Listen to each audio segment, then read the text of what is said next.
Hello, everyone, and welcome. You're watching this week's episode of EBC Sports International. And for the very first time in the hot seat, I'm your host, EJ Gonzalez, coming to you from Alexandria, Virginia. Whether you're watching live or catching our videos on our Facebook or YouTube page, we thank you so much for joining us. We hope you're all staying safe and healthy during these interesting times. And in honor of the presidential election, this episode will be debate style, head-to-head between two of our correspondents. In one corner, from the nation's capital, we have Ken Cruz. Here we go. I'm ready for this. Good luck, EJ, in managing myself and Mike. I'm sure this is going to be an entertaining one. And in the other corner, from Seattle, Washington, we have Michael Hudson. Oh, yeah. Hey, EJ, I wanted to wish you a happy first time hosting the show. Also, this is the very first time, or actually, it hasn't happened since the Seahawks won the Super Bowl. 6-1, baby. Let's go. Nice. Yeah, I'm sure we got to have a lot to talk about, NBA, MLB, NFL.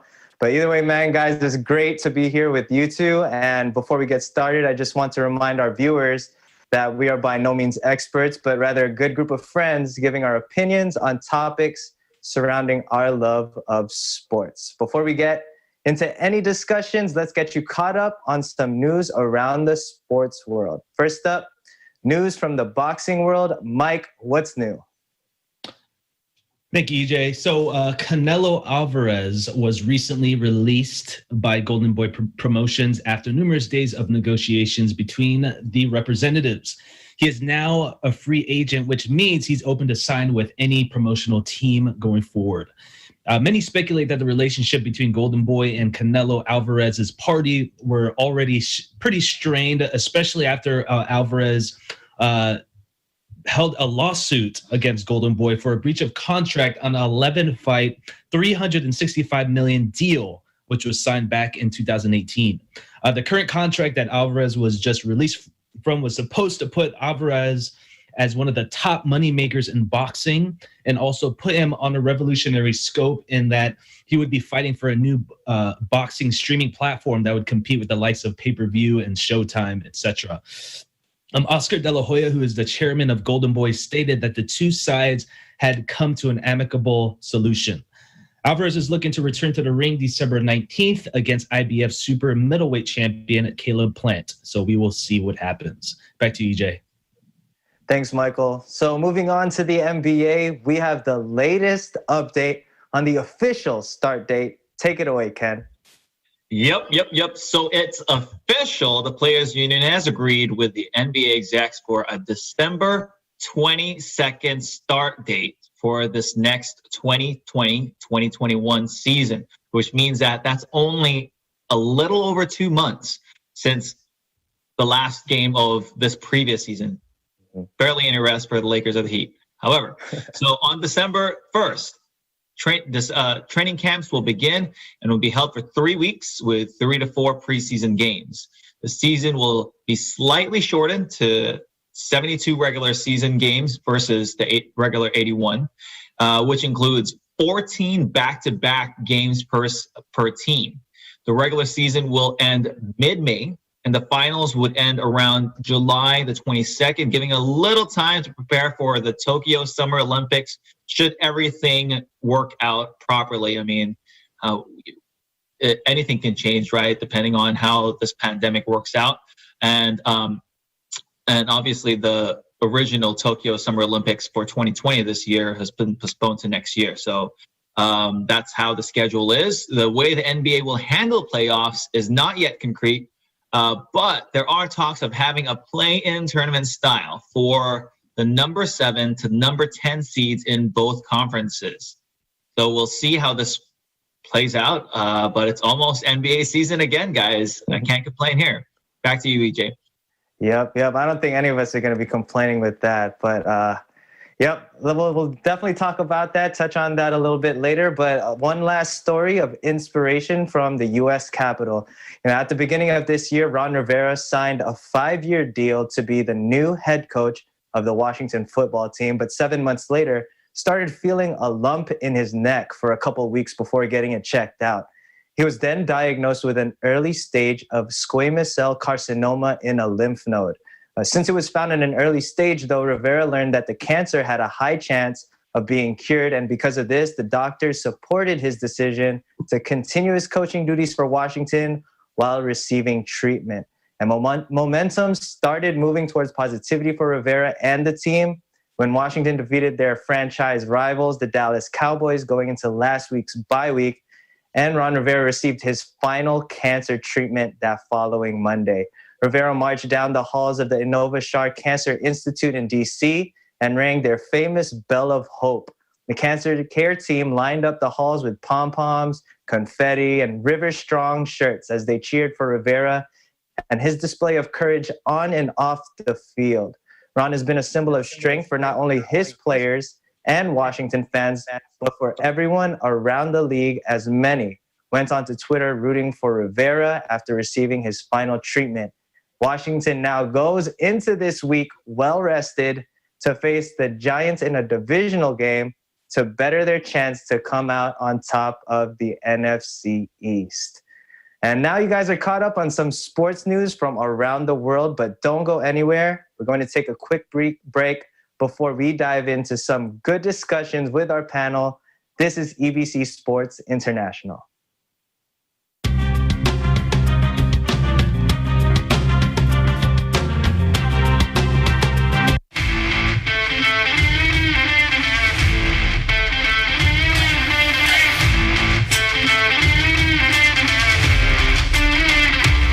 Ang lakas-lakas ng dating ninyo. Maganda yung performance nyo. Magaling kung sa magaling, yung power, pero marami pa rin sabit. Abangan ang kanilang pagtutuos. This is Tagisan ng Galing Part 2 Dance Edition.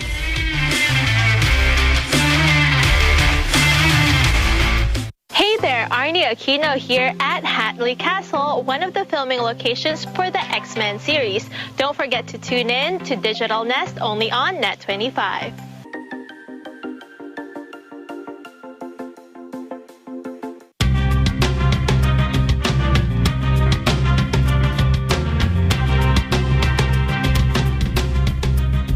Welcome back, everyone. Thanks for sticking with us.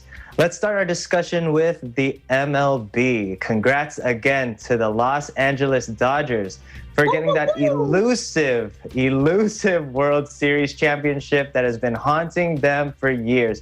It's been a long 32-year journey back to the top of the mountaintop for this franchise, who have made it to the final stage 3 times out of the last 4 years, and third time proved to be a charm as they claimed victory over the Tampa Bay Rays. However, additional headlines were made because of Justin Turner, LA's third baseman who left Game 6 in the 7th inning after receiving word that he had tested positive for COVID-19.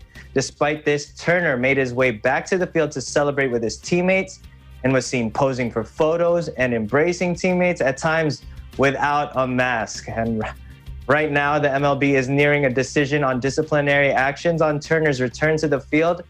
And this had to be a tough situation for Justin Turner, but how do you guys feel about his decision to return back to the field to celebrate? Let's start with Mr. Dodgers fan Ken. Go ahead, man. Well, I think I should be, before I start speaking, I got to put on my celebration headband here. That's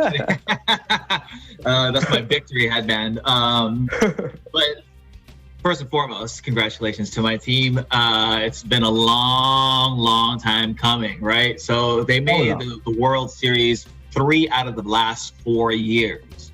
And 2 of those years ended up in huge heartbreak, right? So one of those years was because of the Astros cheating.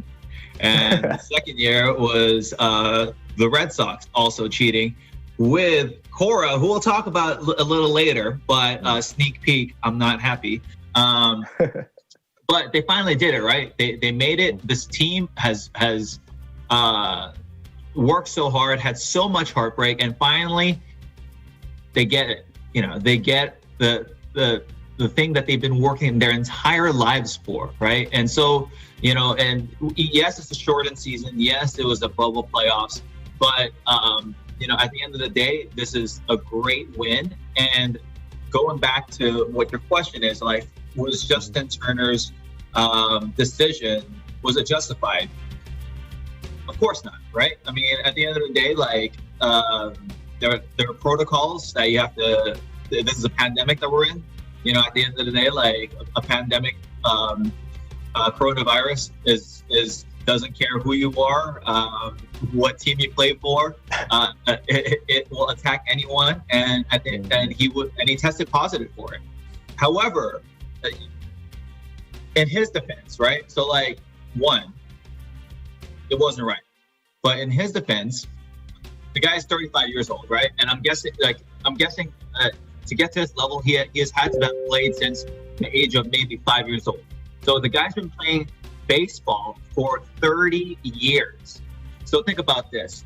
Even from the age of 5, you're thinking, what is the top of my career? And what would I consider the pinnacle of my career? It's a World Series win. And so he has, for the last 30 years, worked his way up to that.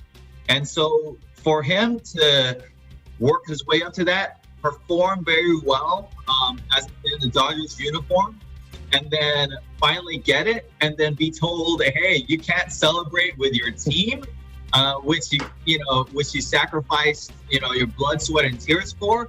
That is heartbreaking. So I feel for him, and one of the things that I think it has to be mentioned is that when he should have been told that he tested positive before the game. You can't tell someone that they test positive in the middle of a series clinching game and then tell him you can't celebrate with your team, and then also not take him out of the venue. Why would you just leave him there? Like, if you really were worried about safety, you would have taken him away and out of that venue, and so that he wouldn't be a threat. And that's kind of what it was. At the end of the day, he was in the middle of everything. What I'm surprised with is that I haven't seen news if any of the Dodger players or staff or family members also tested positive after. I don't know if that's something you guys saw, but that's what I was curious with. I mean, with this all this election stuff, it kind of like breezed through my head. But I think an update today was that supposedly Rob Manfred, the commissioner, isn't punishing Justin Turner. So I don't know if the Dodgers will punish him post facto, take away a couple games, find him a little bit of money, but supposedly the MLB will not be punishing him. So just FYI. That's my piece. Definitely. I mean, that's fair enough. I mean, like you said, it's definitely a hard situation for him. But Mike, let me get your take on this. How do you feel about his decision to return back to the field to celebrate? Well, first and foremost, I want to congratulate the Los Angeles Dodgers. So many heartbreaks the past, 5 years, and they finally got it done. Getting over all these obstacles. To answer your question, it's a tough situation to be in. Us dreaming as being professional athletes, I'm sure we're at some point in our lives where we're wanting to one day hit a game-winning shot or win an NBA championship or a World Series or a Super Bowl, what have you. So it's really, I can't blame him for wanting to celebrate with his teammates because, let's be real. Turner's probably the most popular player on the Dodgers.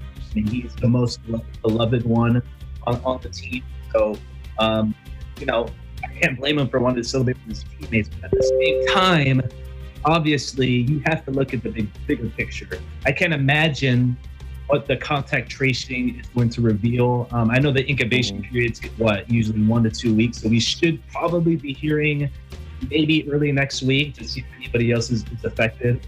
But at the end of the day, for me personally, if I was in his shoes, it would be, after all the heartbreaks that I've been through, it'd be so hard not to celebrate with at least somebody.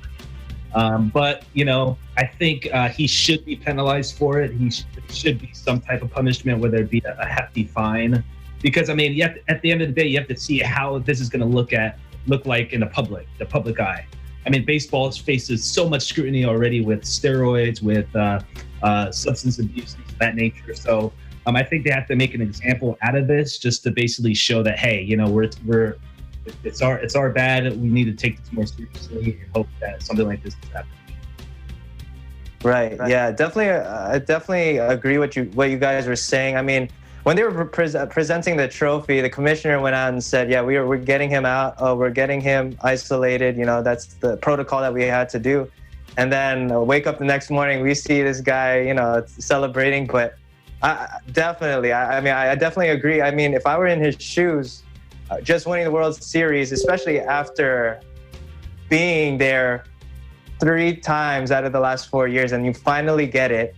And it's not like he wasn't around the team or the players the entire game, right? I mean, he was taken out at the 7th inning. That was basically the entire game. So he has been around those guys.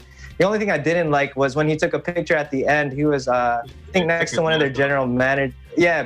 Taking his mask off with the people. Yeah. That I don't. Yeah, like that's just not safe, right? Either. But I will say, he's a cancer survivor. He was a cancer survivor, so he's at a high risk. So it's like, go ahead, Mike.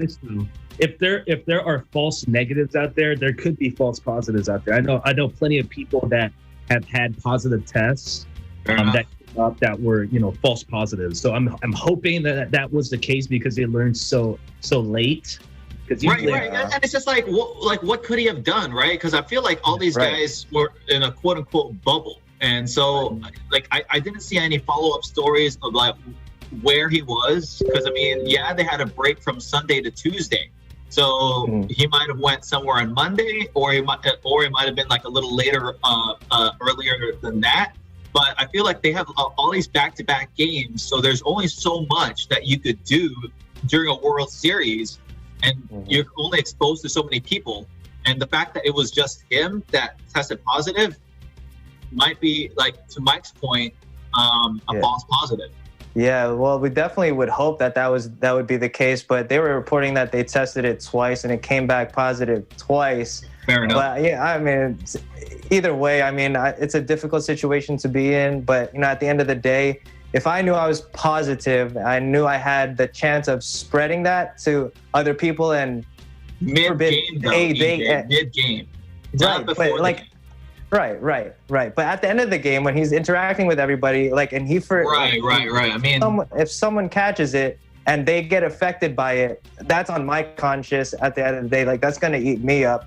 That would, I would think that would take away the thought of even winning the World Series and just feeling guilty of saying it's my fault that I should have been a little bit more responsible. I do have a question for you guys. So what do you think an appropriate punishment would be? I mean, let's be real. He should get punished. So do you think it should I think a hefty fine, maybe one or a couple of games. But I mean, just the fact that, I mean, it was a health hazard, but the fact that the Astro and none of the Astro players got any fines or games taken away makes me think, I don't know, like if they punish if they punished Joe Kelly more than they punished any of the Astro players during the season. So I think that's, I mean, if you're gonna punish Justin Turner, you have to punish the other guys that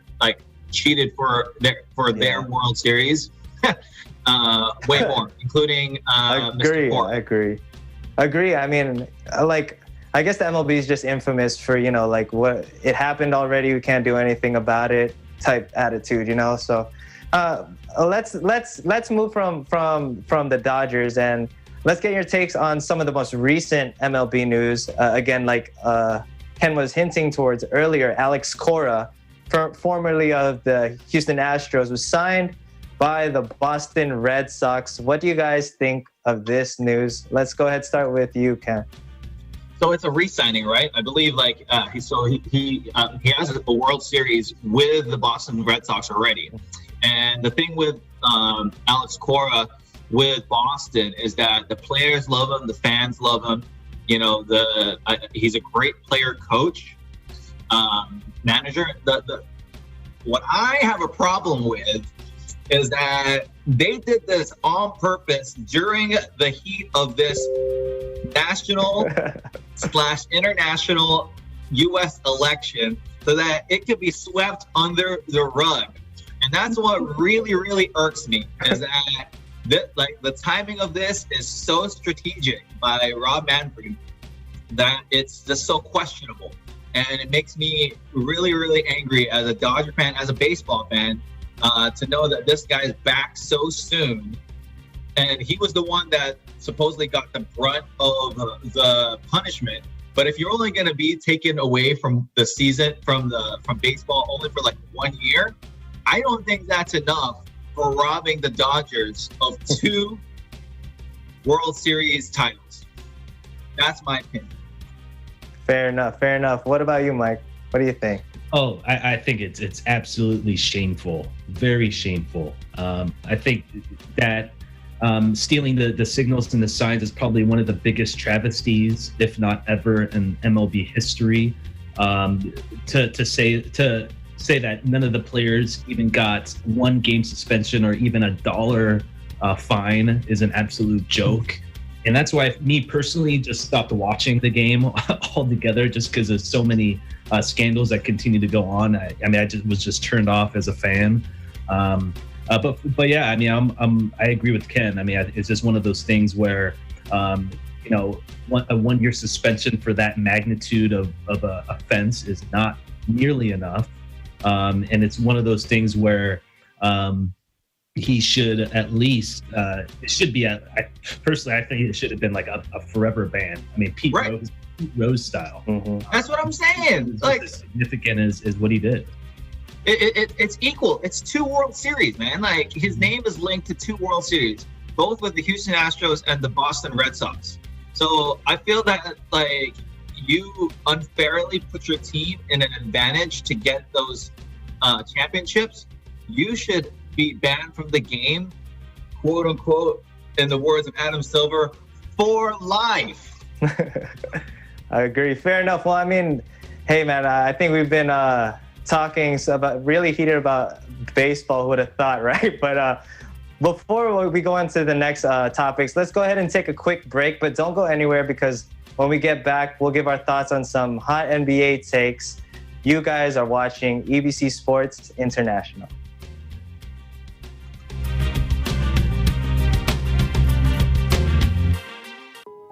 Hello there. Imagine Demi got the virus, and she infected 2 more. And those 2 infected a lot more of people. And it goes on and on until it became an epidemic. But what if Demi stayed at home? Then those 2 wouldn't have contracted the virus. Then those people would have not been infected. This is not just your battle, it's everyone's, and you can be a huge help. Follow social distancing, or better yet, stay at home.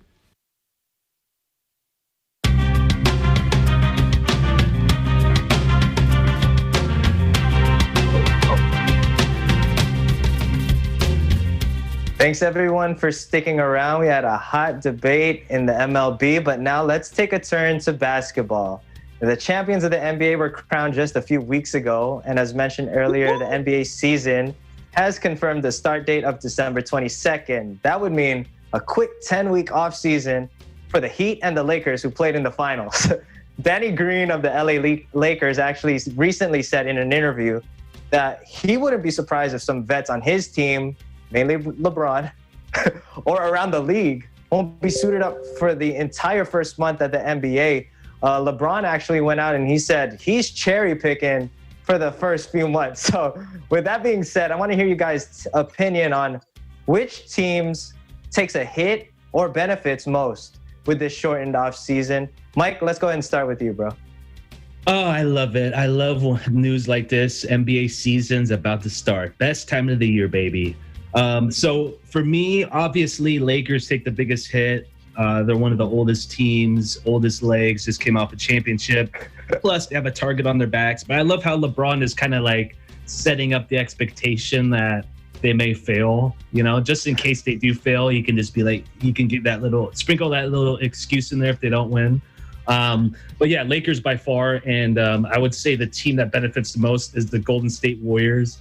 Absolutely excited to see these guys play. I think they're going to be back to where they were in the old times. Yeah, their bench is a little decimated. They don't have the same exact players as before, but the Splash Brothers are back and they are going to make some noise.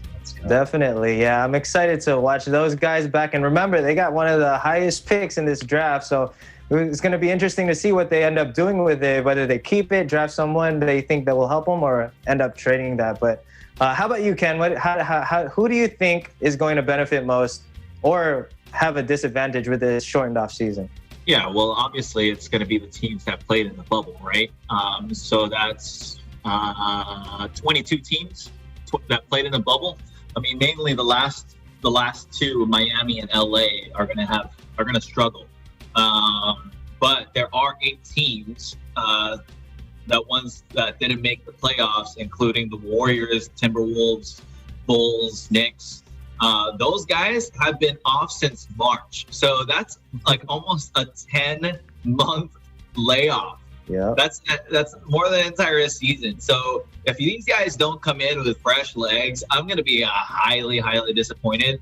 And if these guys like try to drag their feet in starting the season just because they want to spend time with their family during the holidays, boo-hoo, man. Like, at the end of the day, the reason why the NBA is pushing for an early start is because projections are financially they would lose about $1 billion of revenue if they don't start during the holidays and instead start in January. That's what the difference of time of just 1 month in a restart would result in about $1 billion of revenue for the NBA, which I'm sure that the NBA would pass on or at least share the hit with the players union, and that would be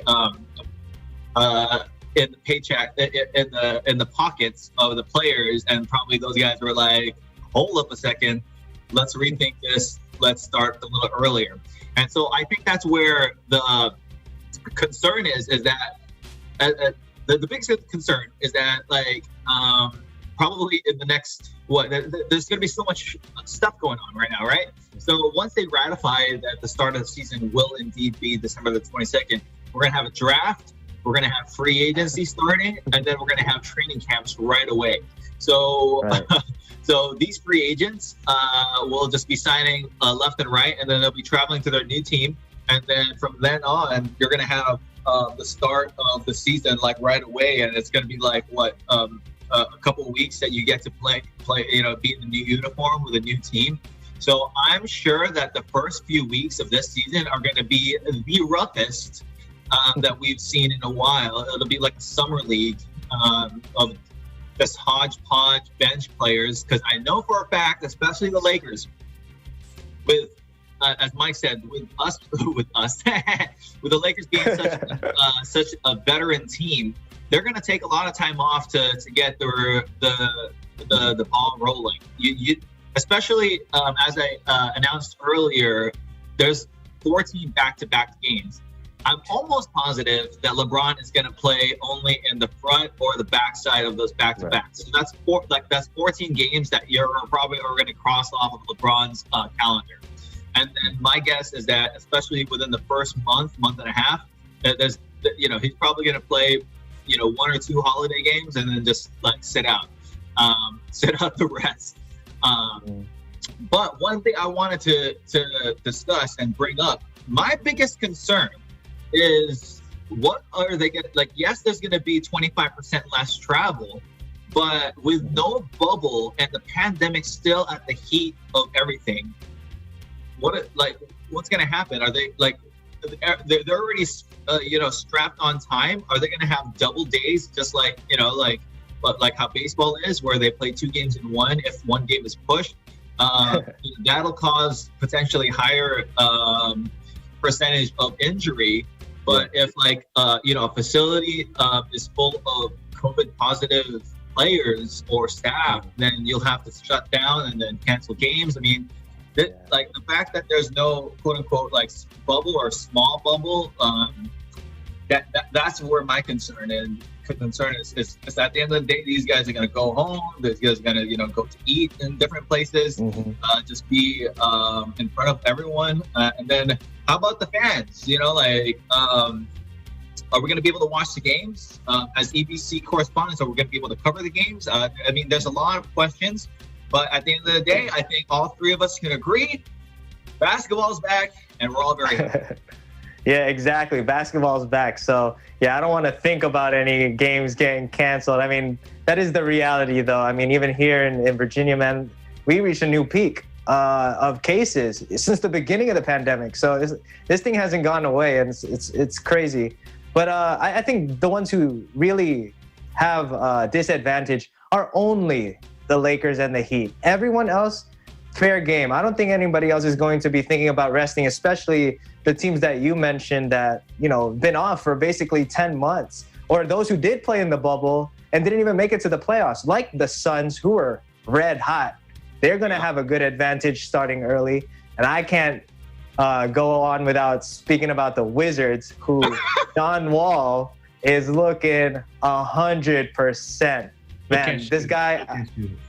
Well, we'll see about that. They're saying he changed his jump shot, so he's shooting on the way up now instead of on the way down, which is, as a jump shooter, that's something super important. I find that every time I'm shooting on the way down, my shots end up short, but it looks like he's getting his mechanics down, and he's just looking healthy. So that's really good to see. But if he can come back even at just 80% of his speed, he's still faster than 99% of the league. Exactly. And then, and if say some teams do decide to do some load management early in the season, then the Wizards are going to be taking advantage of that all day. It gives John Wall a little bit better time to gel back with the team after missing so much time. But man, I'm excited to watch them. But LeBron, he is definitely going to be hit hard with this come on, this guy's been to 9 finals in the last 10 years. He's playing the maximum amount of games a player can play. And this is over a span of 10 years. So, LeBron, he's entering his season 18th year. But Father Time is undefeated. This guy's going to get the win taken out of him one day or the other. The baton has been passed from Bird to Magic to Jordan to Kobe, then to LeBron. I want to know, based off of the young stars of the league, who do you think is going to come out on top to be the number 1 player and lead their team wherever they are to multiple championships? How about let's start with Mike. Let me know your thoughts. Who do you think is the most promising to be the next number 1 star in the NBA? I think this is going to be kind of at a left field. I'm just picking from the crop of players that are NBA players right now. I'm going to have to say Michael Porter Jr. I think the guy really showed his flashes of what he's capable of being at 100%. I know for sure he wasn't 100%. He's still recovering from his back. He didn't have his mobility and his speed that he had back. I saw him play in high school and college. The guy's an absolute beast. I think the way he shoots the ball, the way that he rebounds, the way that he's just so fluid. He reminds me of like a Grant Hill that can shoot threes. So the guy is extremely smooth and athletic. I think this guy is going to take Denver over the top. I don't know about next year, but within the next couple of years, Denver is going to be a problem for a lot of teams. I don't think he's going to stay with Denver because I think they're probably going to be ending up leaning more towards Murray. You have right there too, who's going to be making some noise. So I think I see Michael Porter going to another team where he can lead them, and I think they're going to be the top for sure. That's interesting. I mean, like you said, Murray's on that team, and I think out of the 2 stars, I'm seeing a lot of promise from Jamal Murray. To me, Porter kind of seems more like a Zach LaVine type. The athleticism. could shoot anytime he wanted, handle the ball. But how about you, Ken? Who do you think is going to be the number one star? The baton is going to get passed to who? If your answer is not Luka Doncic, then you're crazy, right? Because at the end of the day, this guy, I mean, it's kind of a little, it's a little worrisome, you know, just seeing him like take hits and then, you know, be hurt. But if he stays on the court, and I think that's with anybody, right? Zion Williamson, even with Giannis and, you know, him getting hurt recently too. But if Luka Doncic stays on the court, that guy is he's a truth, man. Like, not only can the guy, you know, shoot the ball, he has incredible court vision, IQ. He has the height for a point guard. And like, give him someone that can stay on the court, other than Porzingis, because Porzingis is like a walking glass statue. The guy just continues to get hurt. But give him, if he had Giannis, those guys would have won last year. Easy as that. I mean, that's the all he needs is one other guy, not even just a 1B, but even like he's the one and he has a 2. Those guys, if KP didn't get hurt during the playoffs, like they would have beat the Clippers easily. And then, you know, and I think it would have been then they probably would have been matched up really well with the Nuggets themselves and then lost to the Lakers. But I mean, hey, no, but for sure Luka Doncic. But also, LeBron is only in his 5th prime. I think he has 6 or 7 more primes to go, guys. He's averaged the least amount of minutes he's ever played this last season.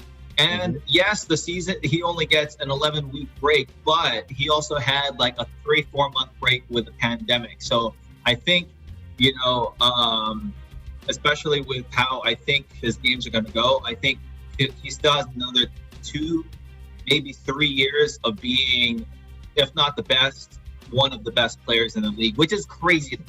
Crazy. It helps when you have a top 3 player on your team as well. So absolutely. I mean, at the end of the day, like if he was in his old Cleveland days, then like and he was carrying, like the guy would have gone worn out. Like there's games that he could just literally just throw the ball to AD and then just like stand back, and that's great for him and his endurance, and that's what they'll need.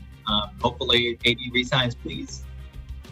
But I look out for there's this French player. He's 7'6", 6 years old. Destroyed Rudy Gobert like in a 3. Oh, dude, this kid watch. Next years. Yeah, there's so much talent being produced now, and especially it's because like so many players are starting at that young age. I definitely like the pick of Luka Doncic. But you know, like if I'm thinking of similar play style to a Jordan and a Kobe, the one who sticks out to me is Jamal Murray, and he really shined this season. I'm excited to see what he can do, because when he's called on to put the team on his back, he shows up. But so let's go ahead and stick with the NBA. I want to do a different take here. Let's talk duos in the NBA. Some teams that have been in talks of consistently coming up short: Houston Rockets and Philadelphia Sixers. But these two teams have arguably some of the best duos in the league, in Embiid and Simmons, and as well Harden and Westbrook. I mean, they're just dynamic. But, you know, a lot of people are skeptical on whether they'll be enough to see success this year or even in the years to come. So, fellas, is it time to split up these duos? Who do you think should be moved for who? Ken, you start. Yeah, I definitely think that Harden and Westbrook are not a great duo. On paper, those guys were like back-to-back MVP scoring champions, right? They both made records for averaging triple doubles, and so on paper they look great, but their ball usage is just too high to make it work. So who do you think should move out of Houston? Well, one or the other, honestly, because I feel like they just can't be together, right? So, because like with Westbrook's game, like he has to have the ball and he has to pass to a big or to a shooter. With Harden's game, he has to have the ball step back, and then like Westbrook can't shoot, so like that just doesn't make sense as a pair. And so I feel like depending on how the Rockets want to move forward, if they want to stay small, then you get rid of Westbrook. If you want to get a big guy, then keep Westbrook, get rid of Harden. But you have to have a nice piece come in, like which, if you're talking just those two teams, I think Embiid and Westbrook would work pretty well. But I think if you could even work even better than that, Harden and Embiid would be a nasty pair, just because I feel like their game is complement with one another better than Simmons, because Simmons obviously is probably the worst shooter in the league, or he just chooses not to shoot, which is crazy to me as an NBA player. But that's my fair enough. How about you, Mike? First of all, I'm going to say Embiid and Westbrook hate each other, so that definitely. That's true. Westbrook hates anyone that's not in the same jersey as him. Yeah, that's true. Out of these duos, I feel so bad for James Harden. I'm telling you, man. It's one of those things where it's like he just cannot be on a dependable team. I mean, you have 2 years ago, they're on the cusp of making the NBA Finals. Chris Paul gets hurt, and they can't beat the Warriors. This year, totally annihilated by the Lakers. But to answer your question, yeah, I do agree with Ken. I think Harden and Embiid would just be amazing connection, and the reason why is because Harden's playing style is a lot of pick and roll. He can step up, do the pick and roll, pop up and hit the shot. Embiid does crowd the middle a lot, but I mean Harden's going to be putting up a lot of threes, and all what you need to do is just surround Harden with a lot of shooters.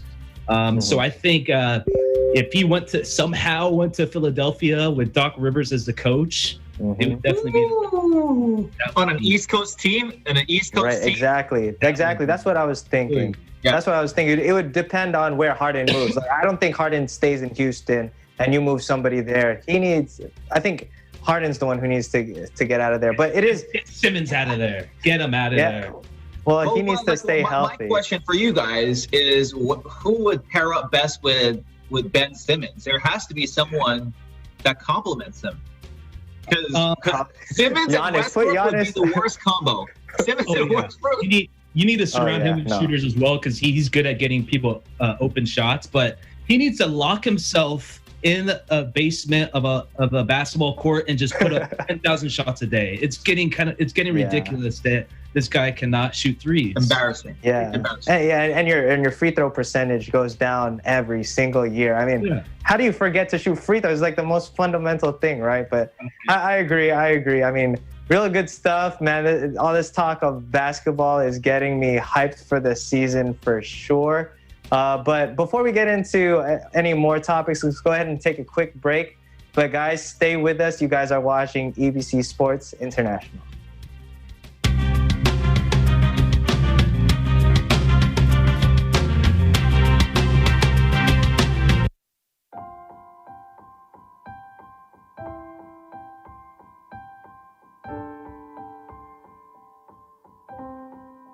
Mga kababayan, naharap na naman po tayo sa mabigat na pagsubok na ito. Ito yung COVID-19. I hope everyone's okay. I hope everyone's safe. Nandito po kami para hikayatin pa po kayo na maging matibay. Mas maging matatag po tayo and just stay positive po sa lahat po ng nangyayari ngayon. Mga mahal kong kababayan, lampasan po natin, pagtagumpayan po natin ang pagsubok na ito. Stay strong sa panahon po na to. Huwag tayong mawawalan ng pag-asa. At inihikayat din po namin kayo na sana makinig po tayo sa ating gobyerno. Sumunod muna tayo sa gobyerno dahil yun yung pinakamainam na paraan para hindi na lumagana pa yung virus. Let's all stay at home. Spend time with our loved ones, with our families.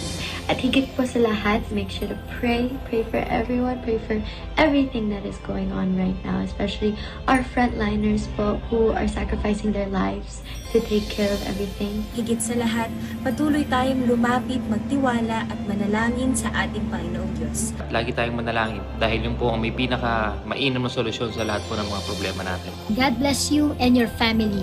Please stay strong and keep our faith. Tuloy po ang laban.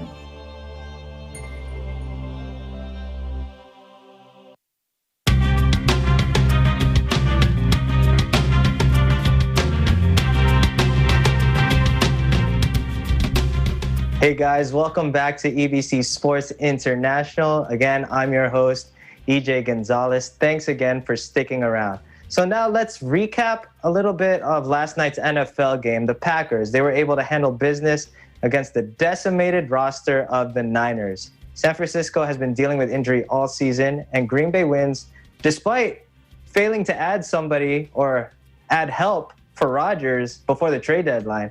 So, Mike, I want to get your take, specifically because you're obviously, your team is in the NFC.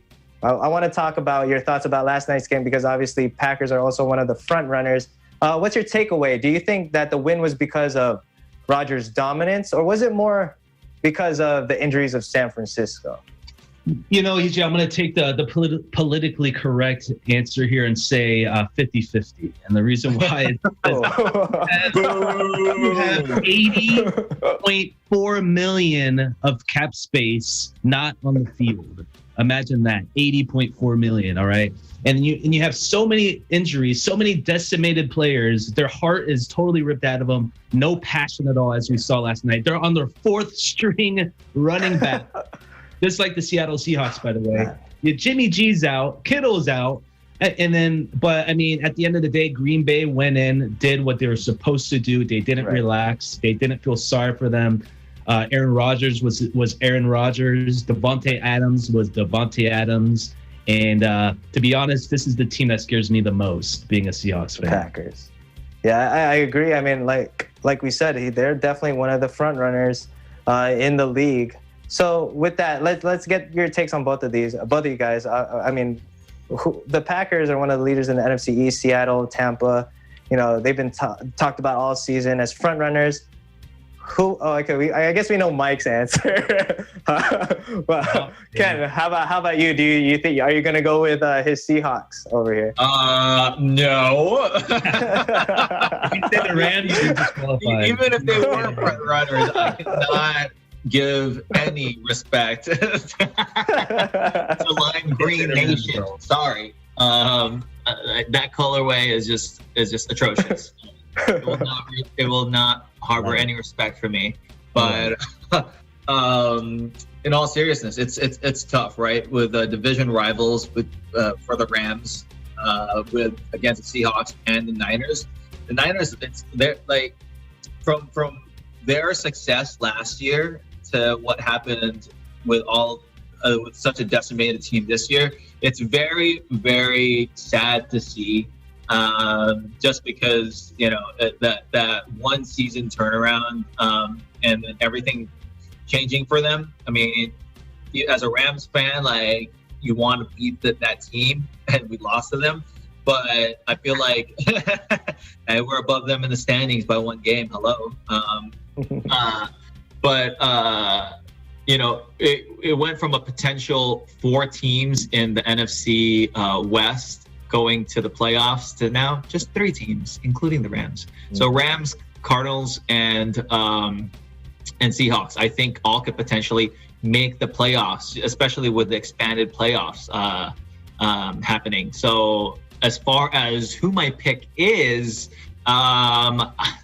especially with how loaded that Bucs roster is, it has to be the Tampa Bay Bucs, man. Come on, like they're already at 6-2, going to be 7-2 after this weekend. With a team with not even fully loaded yet. Now they're going to be fully loaded after this weekend. Yeah.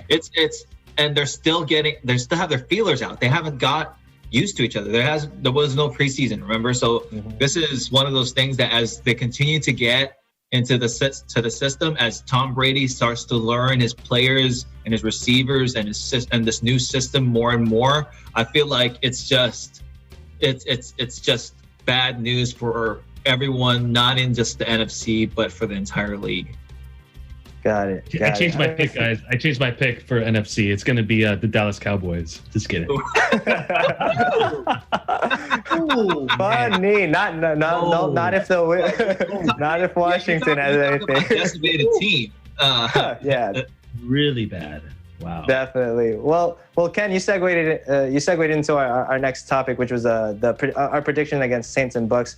You already said that you believe that the Bucks are going to take this, but again, these two of the top quarterbacks probably of all time. These guys have been dominating it every single year. Drew Brees and Tom Brady. Yeah. Well. So I wanted to get your take. Who do you think comes up with this? You think that they're gonna gel right away? Tom Brady and Antonio Brown. What's tough with this specific week with this specific matchup is that Drew Brees is hurt. His throwing shoulder, his right shoulder is hurt. He's been limited in practice all the way up to yesterday, which is a bad sign for a week of game. And if it's your throwing shoulder, especially with a guy who's been in the league for so long, who's had a cannon of an arm for so long, this is not good news. But what is good news is that his number one receiver, Michael Thomas. Yeah, Michael Thomas, and also Kamara are back, along with their other running back, Mark Ingram. Ingram. So I feel like they have a chance, but with how Drew Brees has been averaging 250, 300 yards per game this season. They have a 6-2 record again, a 5-2 record going against a 6-2 record. But these are pedestrian numbers for Drew Brees with a hurt shoulder. I feel against a fully loaded team of the Bucks with Antonio Brown coming in, I don't see a big path for victory for New Orleans. Unfortunately. Yeah, fair enough. Michael, I want to hear your take on this one. I got 4 words. Thomas Edward Patrick Brady Jr. is going. That's fine.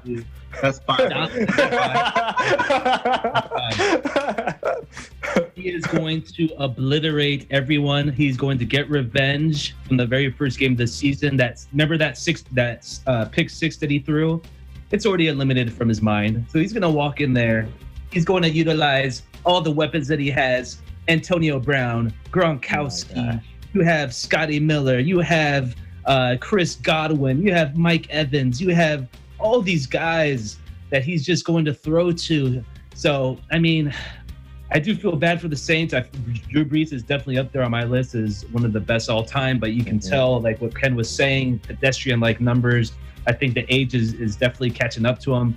I do want to mention one thing I thought is pretty cool is that Brady and Brees are like switching off, breaking each other's records for like the most. Right, exactly. Very cool. Very cool. So that's really cool to witness. Yeah. But yeah, I expect a slugfest, but I think the Bucks will go out and win. I have it 31-24. Yeah, definitely. Bucks to lose. Yeah, definitely agree. I mean, these guys are high-powered offenses behind these two quarterbacks. It's going to be a good duel, I think, especially if Drew Brees does find a way to get back to, the Drew Brees that we know. Imagine they're winning this many games and he's not putting up the numbers he used to. So if he does put any game up numbers that he's used to and it's against the Bucks, they have a good chance. So, before we wrap it up, it won't be a complete episode without our question of the week. So my question to the two of you, let's go back to when we were both, to when you guys were 18 years old, right? You guys just finished your first year of college and then all of a sudden you get drafted into the NBA and sign a $7 million deal. What's the first big purchase that you would buy? Let's go ahead. Mike, go ahead. Man, that's an awesome question. Big purchase. I mean, I would have to buy my parents a house, right? That would be... You're thinking of that at 18? Yeah, 18. But what I would also do is I would fire my agent, hire another one to negotiate my contract and get even a bigger payday. Okay, smart. I think that's more like a young mentality, right? To just get as much money as you can. How about you, Ken? How are you? So the year is 2007. I'm 18 years old. And I get drafted by the Los Angeles Lakers. Knowing what I know, I invest in Bitcoin and make more money in Bitcoin than I will ever as a Los Angeles Laker. Fair enough. I don't think back then Bitcoin wasn't a thing. I don't think any type of current. Right, like I don't think Instagram wasn't even a thing back then. I don't think. Yeah, no, I mean, in all seriousness, with my first purchase, it would have to be a house. Like, I mean, it's boring, but at the end of the day, like you got to swag up your house. I love cars, but I think that's like a little frivolous to to put your money in. It's not an investment. A house, I think, where you spend majority of your time is.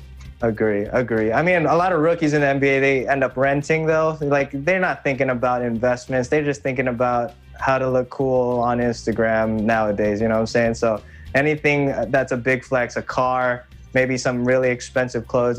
Me personally, I would spend it on sneakers, man. I just go nuts on sneakers. All right, PJ Tucker. Right. Well, that's all we have. Were the popular shoes back then, like the Shocks or whatever, or like?